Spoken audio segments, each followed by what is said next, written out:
उत्तर प्रदेश में चुनाव होने को लेकर जो समय बचा है वो लगभग 1 साल का बचा है और ऐसे में तमाम जो पॉलिटिकल पार्टियां हैं वो अपने अपने समीकरण साधने का प्रयास कर रही हैं। ऐसे में एक बड़ा सवाल उभर कर आता है कि इस चुनाव में दलित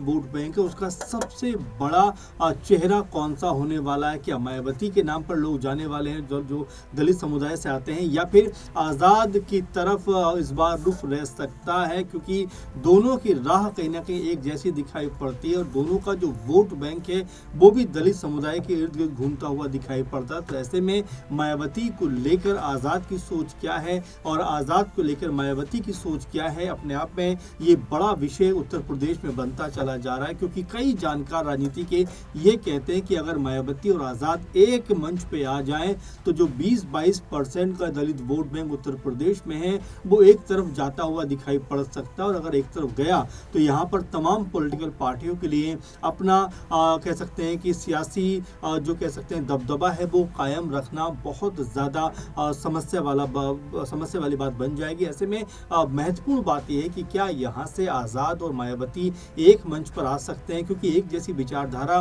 को फॉलो करते हैं, एक जैसे कह सकते हैं कि नियम और कानून को फॉलो करते हुए नजर आते हैं, एक जैसे बातों को कहीं ना कहीं उठाते हुए दिखाई पड़ते हैं। और दलित समुदाय के लिए दोनों का जो नज़रिया है वो कमोवेश एक जैसा ही है। दोनों दलित समुदाय के उत्थान के लिए काम करना चाहते हैं, दलित समुदाय को मजबूत करना चाहते हैं, लेकिन इतने तमाम चीज़ों के बावजूद भी दोनों की जो राहें हैं वो एकदम जुदा नजर आती हैं। वहीं आज़ाद ने कुछ दिनों पहले कहा था कि उत्तर प्रदेश में अगर बात गठबंधन की है तो मैं सिर्फ एक पार्टी के साथ में गठबंधन नहीं कर सकता और वो पार्टी है बीजेपी। और उन्होंने ये भी कहा कि बीजेपी से भी गठबंधन ना करने की वजह ये है कि उनसे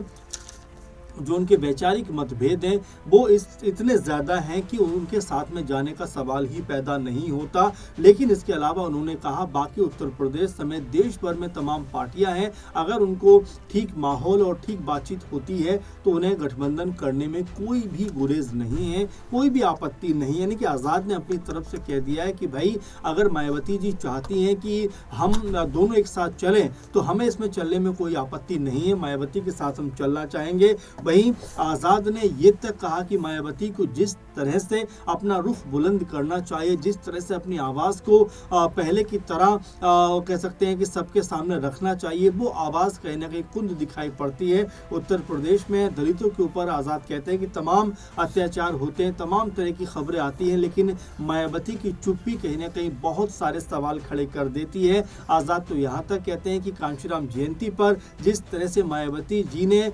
योगी सरकार और बीजेपी की तारीफ की, उससे कहीं ना कहीं ऐसा लगता है कि मायावती डरी हुई हैं। मायावती कहीं ना कहीं खौफ ज़्यादा है कि कहीं बीजेपी उनका कोई राज का पर्दाफाश ना कर दे, कोई राज उजागर ना कर दे। इस बात का को लेकर आज़ाद ने एक तरीके से मायावती के ऊपर तंज कसा है। अब ऐसे में बड़ा सवाल यही बन जाता है कि क्या आज़ाद के इस तरह से बात रखने से मायावती उनकी तरफ अपना झुकाव दिखाएंगी, क्योंकि मायावती के पास भी इस समय कह सकते हैं कि कोई बहुत बड़ा जनाधार दिखाई नहीं पड़ता, कोई बहुत बड़ा उनके पास में कह सकते हैं कि इस समय संगठन में ताकत दिखाई नहीं पड़ती। कुछ दिनों पहले जिस तरह हमने देखा कि नसीरुद्दीन सिद्दीकी जो बड़ा चेहरा थे बीएसपी के एक समय, वो पहले कांग्रेस में शामिल होते हैं, फिर सपा में शामिल हो जाते हैं। एमएच खान जो पूर्वांचल से उन्नाव से बड़ा चेहरा थे बीएसपी का, बहुत समय तक बीएसपी के साथ रहे, वो सपा में जाकर अब शामिल हो जाते हैं। तो ये तमाम झटके जो मायावती की पार्टी को यहाँ पर लगते हुए दिखाई पड़ रहे हैं, तो क्या ऐसे में अब उनको भी समझ आएगा कि चलिए अगर आज़ाद के साथ में हम गठबंधन कर लें तो कहीं ना कहीं एक दलित वोट बैंक जो है वो एक तरफा आता हुआ दिखाई पड़ेगा। क्योंकि युवाओं के बीच में आज़ाद की जो छवि है वो काफ़ी ज़्यादा दमदार बनती हुई दिखाई पड़ रही है, और ना सिर्फ दलित युवा बल्कि मुस्लिम युवाओं के बीच भी आज़ाद की जो लोकप्रियता है वो लगातार बढ़ती हुई दिखाई पड़ रही है। तो ऐसे में ये सवाल भी उठता है कि क्या मायावती और उनकी लोकप्रियता को देखते हुए क्या उनकी तरफ जो है गठबंधन का कह सकते हैं कि जो पेशकश है वो करती हुई दिखाई पड़ सकती है, और क्या यहाँ पर जो राजनीति है वो अपने आप में दलित की जो राजनीति है वो एक तरफ होती हुई दिखाई पड़ेगी मायावती और आज़ाद के आने के बाद। ये तमाम तरह की संभावनाएं, क्योंकि उत्तर प्रदेश की बात करें तो आने वाले 1 साल के अंदर चुनाव होना, और ऐसे में 403 विधानसभा सीटों में से लगभग 86 सीट ऐसी हैं जो आरक्षित सीटें मानी जाती हैं, यानी कि पे उनके ऊपर अनुसूचित जनजाति के लोग या उस समुदाय के लोगों को वहाँ पर आरक्षण मिलता है और वहाँ की जो राजनीति है एक तरीके से उस पर दबदबा अपना मायावती के साथ में आज़ाद भी कायम करना चाहते हैं। आज़ाद तमाम लोगों से बातचीत भी कर रहे हैं। आपने देखा कि चाहे पल्लवी पटेल हो, चाहे स्वयं प्रसाद मौर्य हो, चाहे आजम खान हो, इन तमाम लोगों के संपर्क में आज़ाद दिखाई पड़ते हैं। और क्या ऐसा माना जाए कि आज़ाद जो है उत्तर प्रदेश 2027 का जो विधानसभा चुनाव होने वाला है उसके लिए अभी से अपनी रणनीति को पुख्ता करते हुए दिखाई पड़ रहे हैं, क्योंकि 22% के आसपास अगर देखा जाए तो उत्तर प्रदेश के अंदर दलित वोट बैंक है और वहीं 17-18% जो है उत्तर प्रदेश में मुस्लिम वोट बैंक है। यानी कि अगर दोनों को हम मिला दें, दोनों को एक मंच पर रख दें तो ये तकरीबन आंकड़ा 40% के आसपास का बन जाता है। और सरकार में आने के लिए अगर ये वोट बैंक एक तरफ आ जाता है तो कोई भी पार्टी जो है वो सत्ता में आ सकती है। तो क्या यहाँ पर मायावती और आज़ाद जो है वो एक सोच और एक ख्याल के को अपने साथ लेकर आते हुए क्या गठजोड़ करने का प्रयास कर सकते हैं? क्योंकि आज़ाद के बारे में जैसा मैंने कहा कि बहुत ज़्यादा दलित समुदाय के लिए खड़े रहने वाले व्यक्ति के तौर पर जाने जाते हैं, खड़े रहने वाले नेता के तौर पर जाने जाते हैं। हमेशा जो है उनके बयान जो होते हैं वो दलित समुदाय को कहीं ना कहीं उनके साथ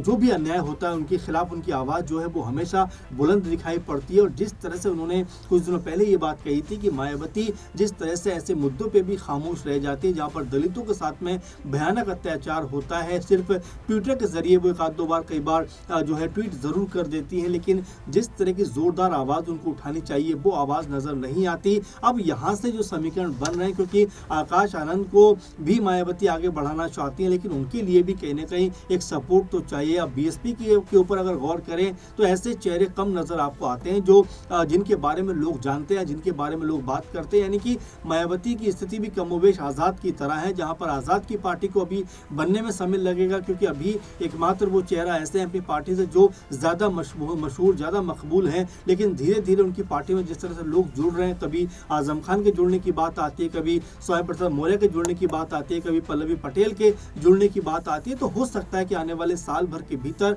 आजाद की पार्टी में कोई जो है बड़े चेहरे भी शामिल होते हुए दिखाई पड़े। वहीं मायावती की बात करें तो चेहरे बड़े आना तो छोड़िए, उनकी पार्टी को लगातार लोग छोड़ के जा रहे हैं। तो ऐसे में अब मायावती को भी सोचना चाहिए कि भाई एकला चलो की नीति पर भले ही वो चलने की बात तो करती है,